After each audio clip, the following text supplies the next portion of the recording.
আসসালামু আলাইকুম, স্বাগত জানাচ্ছি অ্যাক্সেস নিউজ রুম থেকে। প্রথমে জানিয়ে দেব সংবাদ শিরোনাম, পরে বিস্তারিত।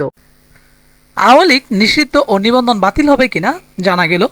আওয়ামী লীগ নিষিদ্ধ ও দলটির নিবন্ধন বাতিল চেয়ে করা রিট খারিজ করেছে হাইকোর্ট।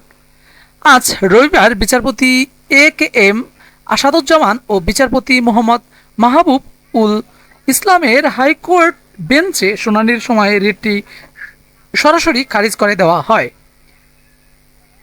এর আগে কোটা সংস্কার আন্দোলনের সময় ছাত্র জনতাকে নির্বিচারে হত্যার দায়ে বাংলাদেশ আওয়ামী লীগকে নিষিদ্ধ ও দলটির নিবন্ধন বাতিল চেয়ে হাইকোর্টে করা রিটটি গত 27 আগস্ট খারিজ চান অ্যাটর্নি জেনারেল মোহাম্মদ আসাদুজ্জামান।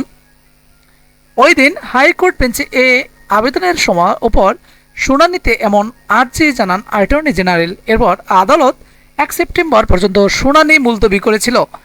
মানবাধিকার সংগঠন সারদা সোসাইটির পক্ষে আরিফুর রহমান মুরাদ ভুইয়া 19 আগস্ট রিট করেছিলেন।